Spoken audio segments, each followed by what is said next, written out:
This is my 2002 Jeep Liberty that I've done a solid axle swap on. And I've had a lot of questions about how I did my solid axle swap, and so I thought I would do a walk around video to show. To start out with, I had a 2.5 inch rough country lift with rocky road adjustable, or not adjustable, aftermarket upper control arms, and this worked pretty good for a while, and it was excellent off-road for what it was. But I wanted to take it to the next level when it no longer was our family rig. So I got to cutting and started in on the solid axle swap. It ended up being about 6 inches of lift in the front and just around 5 in the back. So I'm a little bit higher in the front, but it turned out pretty good. So I didn't go with the Dana 30 front axle that a lot of people go with when they do a solid axle swap on a Liberty. I went with a Wagoneer 44, Dana 44, out of a late 80s Wagoneer. And I didn't want to change the rear axle. I wanted to keep the same bolt pattern. So I did some research and found out that Ram Chargers and D100 Dodge pickup trucks from about 74 to 79 had a unit bearing style 5 on 4.5 bolt pattern on their Dana 44 axle. So by putting those on the front, I was able to, those knuckles on the front of this Wagoneer axle is able to keep the same bolt pattern as the rear axle, which is the 5 on 4.5, and I was also able to get a little bit more width out of the axle because the Liberty axle, or the Liberty frame, is a little bit wider frame rails than a Cherokee or Grand Cherokee or Comanche, and the Dana 30, the tubes here between the knuckles wasn't as wide. The knuckles are, I guess, longer that way, and so the tubes are shorter because they're the same width as this Wagoneer axle. And where the frame rails were wider, I wanted to be able to fit a coil spring in there, but even a coil spring, there wasn't enough room to fit that. And a lot of people go with coilovers, but that didn't really work out for what I wanted to do as well. So I went with these Fox 2.0 air shocks and put them through the mounting hole for the coilovers that come stock, and I used a plate on the bottom and a plate on the top with the custom mount. I had to cut a hole through the top there for the mount to go into, and then I just I sandwiched it and bolted it together, and it's been working out pretty good. These are the 12-inch travel air shocks, and I set them up this way, and it's perfect because with the upper control arm mount there on top of the axle, I don't have a lot of room to go up before the engine mount. So the shock bottoms out right before this contacts the engine mount, and so to stop the shock from bottoming out, I put bump stops on there These are the 2.5-inch bump stops from I can't remember, Barnes 4-wheel drive maybe, and they have 4.5-inch ones too, and those probably would have worked to cushion the bumps a little bit better, but this works out for now. I went with a Bronco 2 steering box because the arm goes forward, and it just so happens that my steering box from the pick and pull was leaking, and so I'll be replacing that eventually. It's got the stock Pitman arm on it, and I had to go and find from the auto parts store, I had to do some research and find a ball joint that would fit the Bronco 2 Pitman arm, because the one that is on the Bronco 2 is a longer unit, and it didn't really work out. So I found one of the ball joints for a Bronco 2 worked out. I just had to go there and find out which one would work, and then I fabricated this drag link from DOM tubing, a tube insert, or no, a nut that I got from Fastenal. It was the fine threads that matched that ball joint, and a jam net, and then on this end a tube insert and a 5/8 inch Heim joint that also I believe was 5/8 inch through the bolt.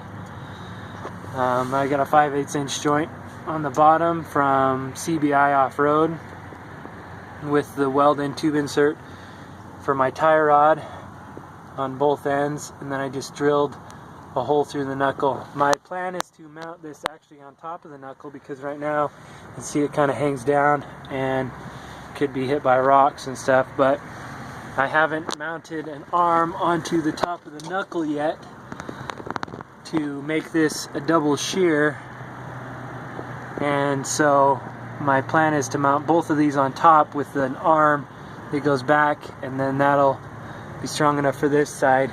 For now this will work so that I can drive it around. I put in a brace, because when you cut off the independent suspension for these Liberties, you got to brace it, so I put a new brace in going across. I also put in a brace plate on this side for the steering box. You can see the steering box bolts there, and also in there. I welded them to the frame, this tube insert to the frame, and then put this plate on over top of it and welded them to that, and then I welded the plate to the frame, and that's where I also built my track bar. And I wanted my track bar and my tie rod to be pretty much parallel, which they ended up being with this setup. They're going to be a little bit off once I throw them on top of the knuckles. For the bumper, I wanted something high clearance that I could drive up to rocks and stuff, and I didn't want it to stick out really far. So I made this, I used cardboard to figure it out, and then transferred that to steel and cut it out.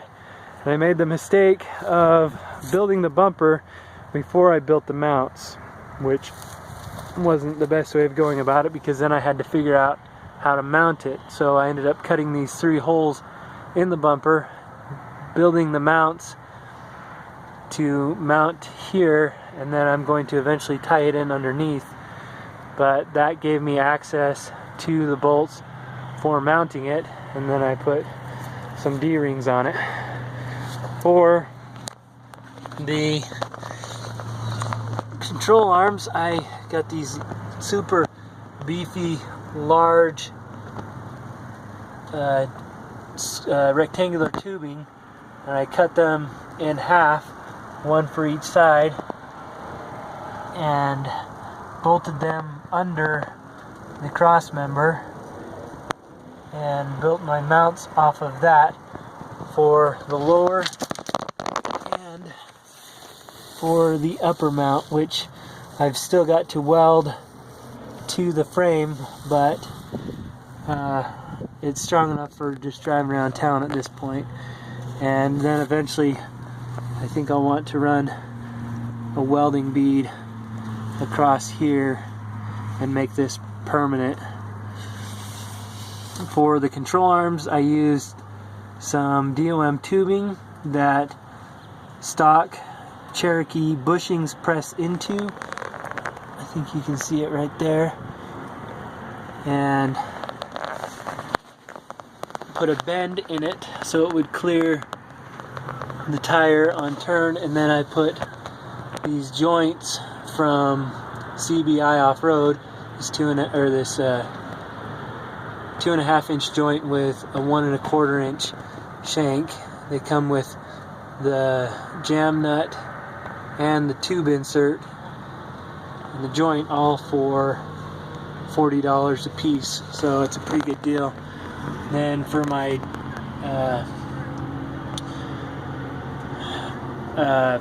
drive shaft, I got a Grand Cherokee drive shaft and I shortened it.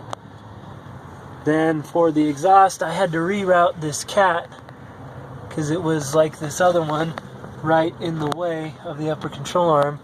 So I had to reroute it down around everything and then underneath, and I just got to connect up my O2 sensor and that will be good. For the rear, I had my original 2.5 inch spacers from my first lift, and I got some Old Man Emu heavy duty coil springs and put them in there and put those on top of it. I made new adjustable lower control arms with those CBI Off-Road joints and a bushing at this end, a poly bushing, and I just got those from Barnes 4-wheel drive. And then for the upper control arm, I had to space it up, so I built a mount which tied into, like, I think it's called the harmonic balancer that bolts to the axle. I took that off and I tied the mounts into the original place and to the harmonic balancer mounts there, and that'll work for now, but that's a significant amount of leverage there, so I'm going to have to put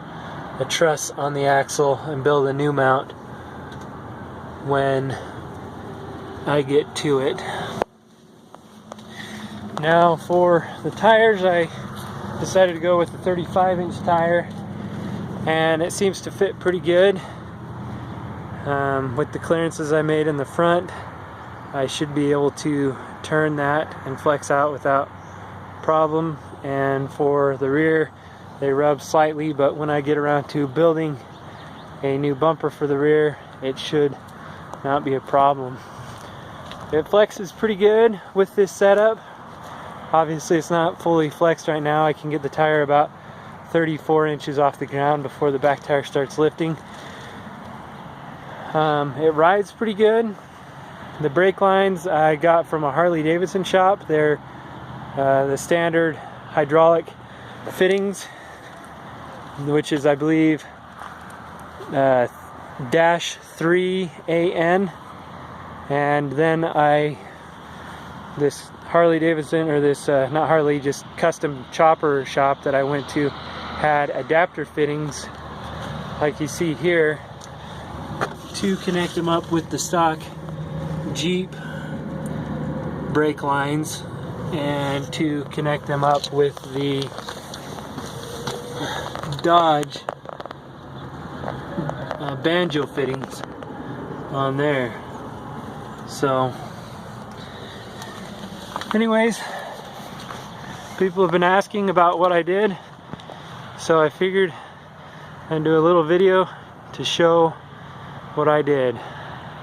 I went with 488 gearing as well for the axles to turn these 355s, and although the rear axle is not geared yet, the front is, so I don't really have four-wheel drive right now. I have it enough so that if I get stuck in a snowdrift, then I can get out, but here in the next week or so I'm going to re-gear the axle in the back to match the front. So hope you enjoy and hope this answers your questions. So have a good one, YouTube.